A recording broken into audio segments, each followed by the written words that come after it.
Hey guys, welcome back to S K भैया। आज की इस वीडियो में हम लोग पढ़ने जा रहे हैं क्लास 12 केमिस्ट्री कंपार्टमेंट एग्जाम की लास्ट 4 डेज की स्ट्रैटेजी। इस स्ट्रैटेजी को डिटेल एक्सप्लेन किया है मोस्ट रिपीटेड टॉपिक के साथ में, तो इस वीडियो को एंड तक वॉच करना एंड कॉन्सेप्ट्स के साथ में वॉच करना। और मुझसे बार बार तुम लोग ये मत कमेंट करना कि भैया अब क्या पढ़े, आगे पास होंगे कि नहीं होंगे। सो इजली इन टॉपिक्स को कवर करो, इजली पेपर अच्छे से हो जाएगा। एंड अभी तक अगर टेलीग्राम लिंक को ज्वाइन नहीं किया है तो जल्दी से ज्वाइन कर लो, डिस्क्रिप्शन में लिंक दिया हुआ है। एंड वीडियो को लाइक करके चैनल को भी सब्सक्राइब कर लो, क्योंकि तुम लोग वीडियो को लाइक नहीं कर रहे हो। तो जल्दी से गाइस वीडियो को लाइक करके चैनल को भी सब्सक्राइब कर लो। अब चलो एक्सप्लेनेशन को स्टार्ट करते हैं। Okay, so class 12 compartment exam की 4 डेज की स्ट्रैटेजी की बात करें अगर, तो ये स्ट्रैटेजी तुम्हारी बहुत अच्छे से डिज़ाइन करी है। एंड 4 डेज में तुम कैसे कवर कर सकते हो अपनी केमिस्ट्री को कैसे फोकस करके तुम एग्ज़ाम क्रैक कर सकते हो। तो ईजिली अच्छे से वॉच करना, और बाद में गाइज ये कमेंट मत करना कि भैया अभी भी कुछ नहीं पढ़ा है, अब हम कैसे आगे क्या करें।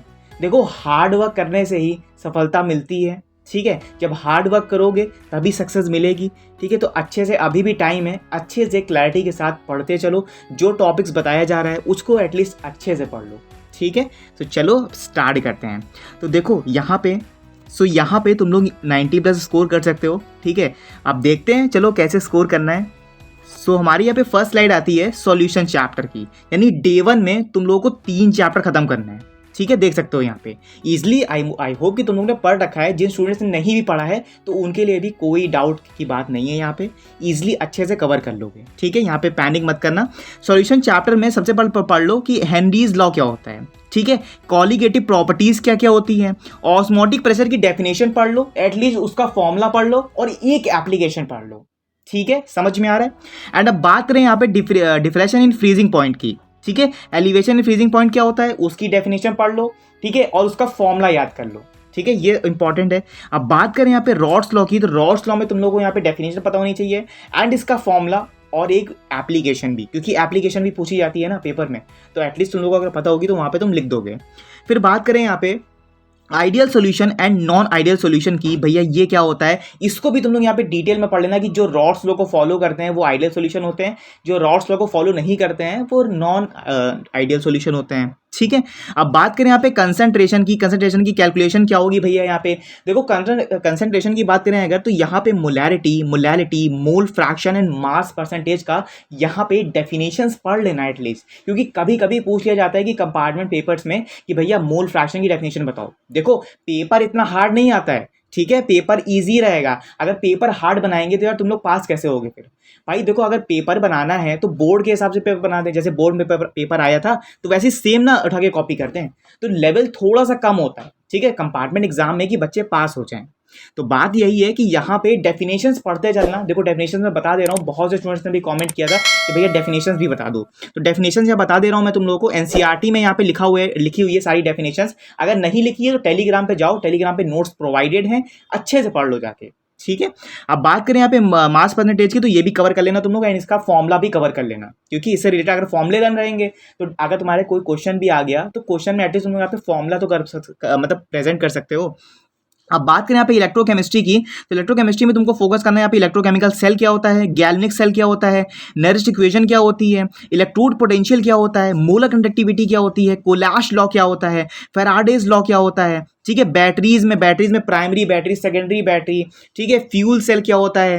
लास्ट में पढ़ना है यहाँ पे कोरिजन क्या होता है। देखो, सबकी रिएक्शंस पढ़ लेना, मैंने तुमको रिएक्शंस बता रखी है। प्राइमरी बैटरी में ड्राई सेल होता है, लिक्लांचे सेल होता है, तो कैसे यहाँ पे प्रूव होता है, एनोड पे क्या चार्ज होता है, कैथोड पे क्या चार्ज होता है, यहाँ पे प्रिवेंशन क्या होता है, ठीक है। एप्लीकेशंस क्या क्या होती हैं इसकी, रिएक्शंस क्या होती है ये पढ़ लेना, ठीक है। मर्क्यूरी सेल पढ़ लेना, फ्यूल सेल देख लो अच्छे से, कोरिजन में एक डेफिनेशन पढ़ लेना, छोटी सी डेफिनेशन पढ़ लेना, एंड एक रिएक्शन देख लेना। और अगर कोरिजन में तुम लोग डायग्राम भी बना दोगे ना तो इजिली अच्छे से मार्क्स मिलेंगे वहाँ पे। और बैटरीज में अगर ड्राई सेल का डायग्राम बनाओगे ना तो और अच्छे मार्क्स मिलेंगे तुम लोगों को, ठीक है। और यही चीज़ सेकेंडरी बैटरी में भी अप्लाई होती है कि सेकेंडरी बैटरी में तुम लोग यहाँ पे डायग्राम बना देते हो तो इजिली बहुत अच्छे मार्क्स मिलेंगे। एंड अब बात करें यहाँ पे, अब भैया बहुत से स्टूडेंट्स का क्वेश्चन ये होगा, भैया अगर डेफिनेशन नहीं पूछी जाएगी तो हम कैसे कवर करेंगे। देखो, डेफिनेशन अगर मतलब डेफिनेशन तो पूछी जाएगी, ठीक है, डेफिनेशन कवर करते रहो, बट अगर डायग्राम तुमसे नहीं पूछा गया ना तब भी तुम बना के आ जाना, ठीक है। एग्जामिनर तुम्हें अच्छे नंबर देगा, कि उसमें कौन सा एनोड होता है, कहाँ पे कैथोड होता है, ठीक है, ये सारी चीजें अच्छे से मेंशन कर देना। अब बात करें यहाँ पे केमिकल रिएक्शन की यानी चैप्टर 3 की, तो केमिकल रिएक्शन में तुम लोग को पढ़ना है रेट ऑफ रिएक्शन क्या होता है, ऑर्डर एंड मॉलिक्यूलरिटी क्या होता है, इसके बीच में डिफरेंस पढ़ लेना, दो डिफरेंस देख लेना, बहुत सफिशिएंट है, ठीक है, इतना ही सफिशिएंट है। प्रैक्टिस कर लेना कि इंटीग्रेटेड रेट रिएक्शन, भैया इंटीग्रेटेड रेट रिएक्शन में यानी रेट इक्वेशन में हमको क्या पढ़ना है, यहाँ पे जीरो ऑर्डर रिएक्शन पढ़नी है, हाफ लाइफ पढ़नी है, एंड यहाँ पे फर्स्ट ऑर्डर पढ़ना है, सेकंड ऑर्डर पढ़ना है, जो कि मैंने तुम लोग को बता दिया था। अब बात करें यहाँ पे ड्राइव पढ़ लेना, यहाँ पे डेरिवेशंस पढ़ लेना, एंड कंसेप्ट पढ़ना है यहाँ पे एक्टिवेशन एनर्जी का, ठीक है, एंड यहाँ पे ग्राफिकल रिप्रेजेंटेशन देखनी है तुम लोग को यहाँ पे न्यूमेरिकल्स प्रॉब्लम्स की, ठीक है, न्यूमेरिकल्स बेस्ड जितने भी तुम्हारे न्यूमेरिकल्स हैं। अब भैया यहाँ पे एनसीईआरटी के लगाएंगे तो बहुत टाइम हो जाएगा, मैं एनसीईआरटी के लिए नहीं कह रहा हूँ लगाने के लिए, बट हाँ कंपार्टमेंट पेपर्स उठाओ, लास्ट 5 ईयर्स या लास्ट 4 ईयर्स में जितने भी तुम्हारे न्यूमेरिकल पूछे गए एटलीस्ट उसकी तो प्रैक्टिस कर सकते हो, कि वो भी नहीं करोगे, ठीक है, एटलीस्ट उसकी प्रैक्टिस तो कर सकते हो, एटलीस्ट उसको प्रैक्टिस कर लेना, ठीक है। देखो टाइम अगर कुछ भी कोई भी अगर तुमको 10 मिनट भी मिल रहा है ना, तो उसमें तुम यहाँ पे अगर रेस्ट अगर चाहिए तो रेस्ट ले सकते हो, मैं ये नहीं कहूँगा कि रेस्ट मत लो, पढ़ते रहो, तुम 24 घंटा पढ़ो एकदम जैसे कोई जो मतलब कहते नहीं कंसंट्रेट होकर जो पढ़ते रहते हैं एकदम 12 घंटे 14 घंटे पढ़ते रहते हैं, तो मैं वो चीज़ नहीं अप्लाई करूँगा तुम लोगों को। बट हाँ अगर देखो लग रहा है कि भैया अभी तक पढ़ा नहीं है, कुछ भी नहीं पढ़ा है, तो एटलीस्ट अगर जो टाइम मिल रहा है उस टाइम में अपनी सब्जेक्ट को यहाँ पे प्रिपेयर करो, अपने एग्जाम को प्रिपेयर करो, 5 दिन बाद एग्जाम दे करके ईजिली अच्छे से मौज करना, ठीक है, इजली जहाँ जो चीज़ खानी है वो चीज़ खाना, एंड घूमना फिरना भी अच्छे से, ठीक है। अब वापस से ट्रैक पे आ जाओ। ट्रैक की बात करें तो डे 2 में तुम लोग को क्या करना है, यहाँ पे चैप्टर 4 करना है, ठीक है। चैप्टर 4 क्या करना है, देखो डीएनए ब्लॉक एलिमेंट्स, तो भैया इसमें क्या क्या करना है, इलेक्ट्रॉनिक कन्फिग्रेशन करना है तुम लोग को, यहाँ पे एटॉमिक एंड आयोनिक रेडियाई, ठीक है, ये चीज़ करनी, क्या होता है एटॉमिक नंबर एंड रेडियाई क्या, आयंस आयोनिक रेडियाई क्या होती है। फिर बात करें यहाँ पे कैटालिटिक एंड मैग्नेटिक प्रॉपर्टीज क्या होती है, ये चीज़ भी अच्छे से पता होनी चाहिए। फोकस करना कि जितने भी तुम्हारे एग्जांपल्स हैं, इससे रिलेटेड जितने भी एग्जांपल्स हैं या फिर कन्फिग्रेशन है, डी ब्लॉक के कन्फिग्रेशन, एफ ब्लॉक के कन्फिग्रेशन, एटलीस्ट इनको याद कर लेना, ठीक है। अब बात करें यहाँ पे जिन पे एग्जेप्शन होता है, भैया एग्जेप्शन किस पे होता है, काफी एलिमेंट्स पे एग्जेप्शन होता है।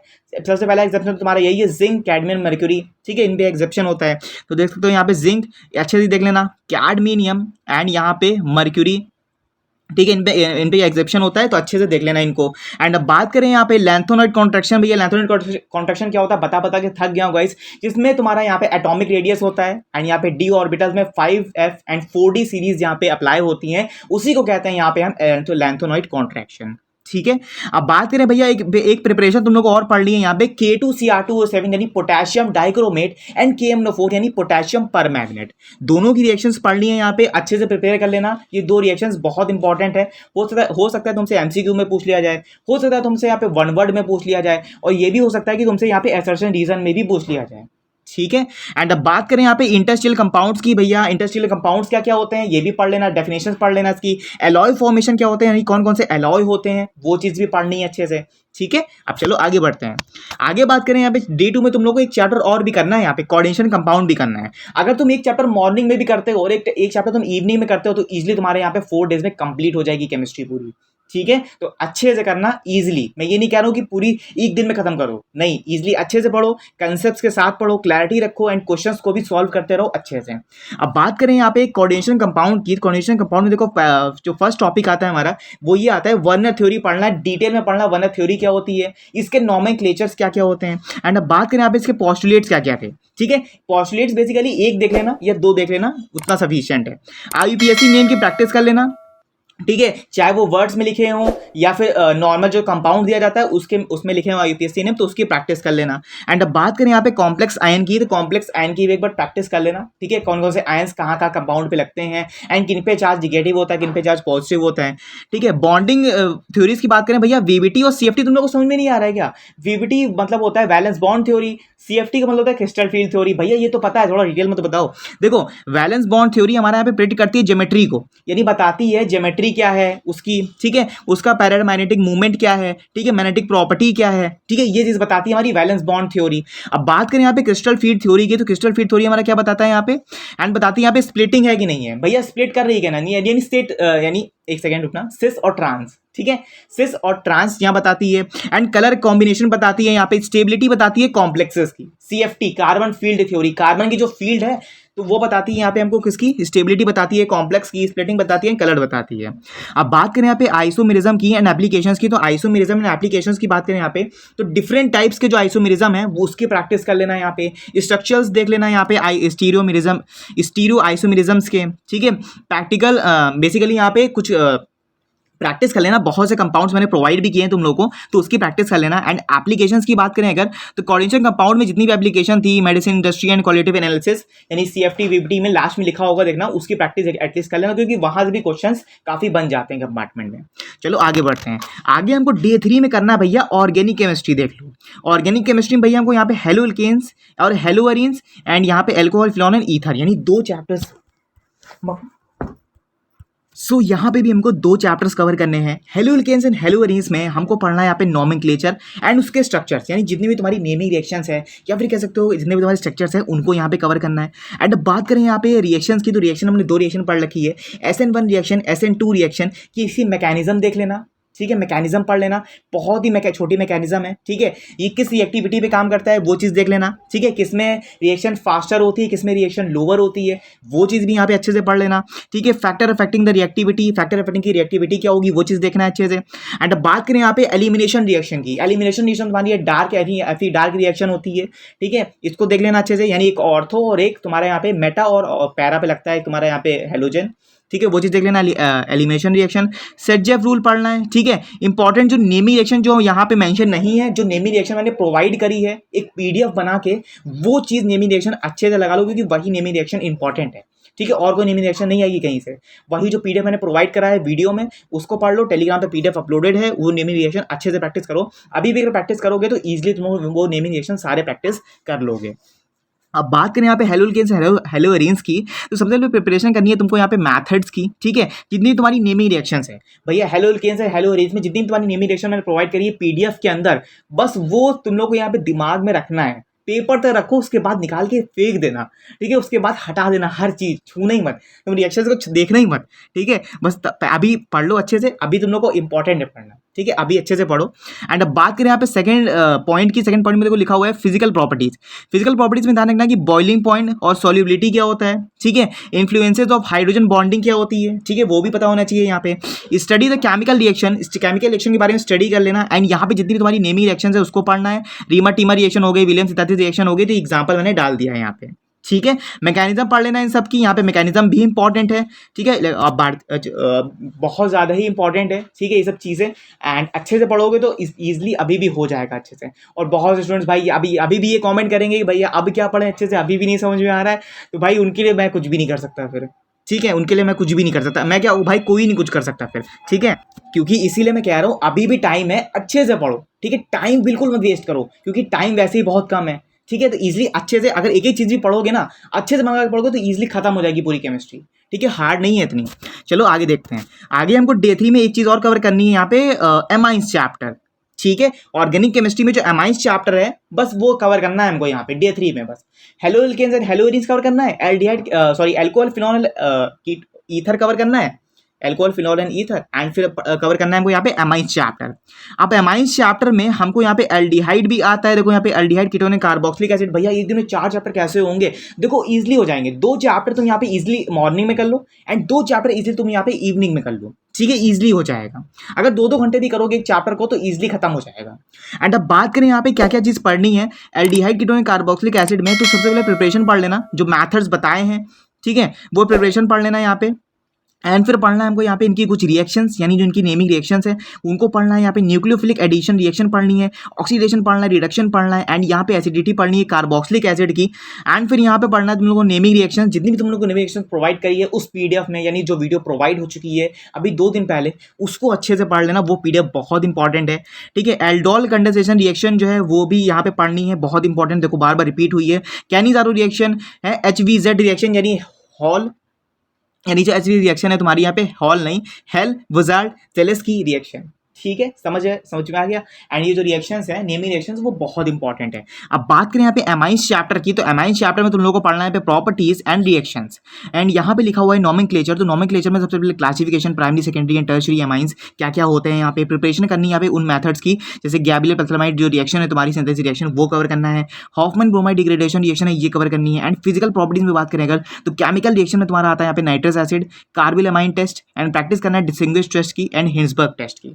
डिस्टिंग्विश टेस्ट और यहाँ पे तुम्हारे जो हिंसबर्ग टेस्ट है, ये मैंने पीडीएफ में प्रोवाइड किया है, उसी पीडीएफ में देखना, ये दोनों टेस्ट भी वहाँ पे अप्लाई करे हैं एंड वहाँ पे प्रेजेंट किया है, तो एटलीस्ट वहाँ से पढ़ सकते हो। अगर वहाँ नहीं होगा तो एटलीस्ट हमारे बुक में, यानी एनसीईआरटी बुक में मेंशन है, वहाँ से प्रैक्टिस कर सकते हो। ठीक है, इजीली आगे बढ़ते हैं। आगे हमको डे 4 में पढ़ना है यहाँ पे बायोमोलिक्यूल्स। ठीक है, बायोमोलिक्यूल्स में क्या होता है, द केमिस्ट्री ऑफ लाइफ। ठीक है, केमिस्ट्री के बारे में। अब देखो यहाँ पे कार्बोहाइड्रेट्स की बात करें अगर, तो कार्बोहाइड्रेट में तुम लोग को पढ़ना है पे मोनोसेकेराइड क्या होता है, ग्लूकोज का स्ट्रक्चर, फ्रक्टोज का स्ट्रक्चर।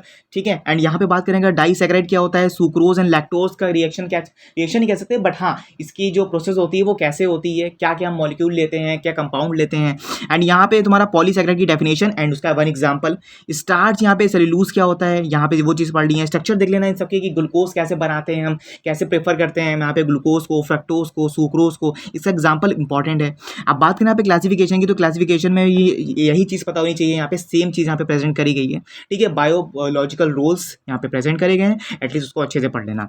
न्यूक्लिक एसिड की बात करें यहाँ पे, न्यूक्लिक एसिड तुम्हारा लिखा हुआ है स्ट्रक्चर ऑफ डीएनए क्या होता है, आरएनए क्या होता है। डीएनए एंड आरएनए का मुश्किल से थोड़ा थोड़ा चीज़ पता होनी चाहिए कि भैया डीएनए ये होता है, आरएनए ये होता है। स्ट्रक्चर ना भी पता हो ना तो कोई इंपॉर्टेंट नहीं है इतना। कॉम्पोनेंट की बात करेंगे तो कॉम्पोनेंट में न्यूक्लियोइड्स होते हैं एंड डिफरेंसेज होते हैं यहाँ पे। ठीक है, न्यूक्लियोइड्स में क्या क्या डिफरेंसेज होते हैं वो चीज़ पता होनी चाहिए। ठीक है, central dogma and molecular biology and basic level, तो यहाँ पे सेंट्रल डोग्मा पता होना चाहिए एंड मॉलिक्यूलर बायोलॉजी, जो थोड़ी बहुत जो बायोलॉजी है ना, तो वो चीज़ यहाँ पे केमिस्ट्री में जितनी भी तुम्हारी बायोलॉजी थोड़ी बहुत लिखी है उसको एटलीस्ट अच्छे से वन टाइम रिवाइज कर लेना कि कंसेप्ट माइंड में रहे एग्जाम टाइम में। ठीक है, प्रोटीन एंड अमीनो एसिड्स क्या क्या होते हैं वो चीज़ पता होनी चाहिए। यहाँ पे अमीनो एसिड में जैसे बोल सकते हो building blocks and proteins, and peptide bonds क्या क्या होते हैं, एंड क्लासिफिकेशन क्या होती है प्रोटीन्स का। ठीक है, ग्लोबुलर फिब्रस, एंड यहाँ पे फॉर्म्स क्या होंगी, स्ट्रक्चर देख लेना इसका और फंक्शन देख लेना। ठीक है, ये सारी चीज़ें इंपॉर्टेंट है। अब बात करें यहाँ पे फाइनल स्टेप की, तो भैया सारे चैप्टर्स यहाँ पे खत्म हो चुके हैं एंड आई होप कि सारे चैप्टर्स में सारे टॉपिक्स डिटेल में समझ में आए होंगे। अभी भी अगर इस चीज़ कवर कर लेते हो तो ईजिली तुम लोगों के 90+ ईजिली आ जाएंगे, बट अच्छे से कॉन्सेप्ट एंड क्लैरिटी के साथ। ठीक है, फाइनल स्टेप तुम्हारा यही है कि फाइनल स्टेप में तुम अच्छी सारी चीज़ें कर लेते हो तो 100% सक्सेस मिलेगी। ठीक है, अच्छे से करो, मन लगा के करो, अभी भी टाइम बहुत है। ठीक है, अगर टाइम देखो, ठीक है, बहुत है तुम्हारे पास, तो अच्छे से प्रैक्टिस करते रहो। यहाँ पे अभी भी ज़्यादा दिन नहीं है, प्रायोरिटाइज करो अपने आप को एंड जितनी भी तुम्हारी प्रॉब्लम्स आ रही हैं उनको यहाँ पे सॉल्व करने की कोशिश करो and previous year paper compartment के सॉल्व करते रहो। सैम्पल पेपर यहाँ पे लगाते रहो, मैंने तुम लोग से कहा सैम्पल पेपर लगाना स्टार्ट कर दो, क्योंकि सैम्पल पेपर लगाने से ही थोड़ी बहुत तुम्हारी जो एक स्किल है वो यहाँ पे डेवलप होगी पेपर को सॉल्व करने की। ठीक है, एंड बात करें यहाँ पे रीड एंड राइट डाउन करते रहो रिएक्शंस को। ठीक है, मैकेनिज्म भी लगाते रहो। अब भैया मैकेनिज्म कहाँ मिलेगी, तो वो चीज़ पीडीएफ प्रोवाइड है एंड मैकेनिज्म तुमको नहीं पता है तो हमारी एनसीईआरटी बुक में जितनी मैकेनिज्म तुमको दिया हुआ है वो सारी मैकेनिज्म को कवर कर लेना। ठीक है, न्यूमेरिकल सॉल्यूशन तुमको बताया मैंने, कंपार्टमेंट पेपर से लगाओ एंड जो तुम्हारे सैम्पल पेपर दिया वो न्यूमेरिकल सॉल्व कर लो। ठीक है, आइडेंटिफाई करो कि यहाँ पे तुम वीक नहीं हो एंड यहाँ पे एक्स्ट्रा टाइम दे करके इजिली अपने केमिस्ट्री को और बेहतर कर सकते हो। आई होप कि ये सेशन अच्छा लगा होगा। अच्छा लगा तो वीडियो को लाइक करके चैनल को सब्सक्राइब कर लो ऐसी और एक्सप्लेनेशन वीडियोस के लिए। और महा रिवीजन की सीरीज जो है वो बहुत जल्दी होने वाली है, तो अभी तक टेलीग्राम को ज्वाइन नहीं किया तो टेलीग्राम को ज्वाइन कर लो। कभी भी लाइव स्ट्रीम हो सकती है, यानी लाइव स्ट्रीम का जो डेट और टाइम है वो टेलीग्राम पे ही अपलोड होगा, तो भूलना मत लाइव स्ट्रीम में आना एंड फटाफट से जल्दी जाओ टेलीग्राम लिंक को ज्वाइन कर लो और वीडियो को अभी लाइक करके चैनल को सब्सक्राइब कर लो ऐसी और एक्सप्लेनेशन वीडियोस के लिए। चलो मिलते हैं नेक्स्ट वीडियो पे। Thank you so much for watching.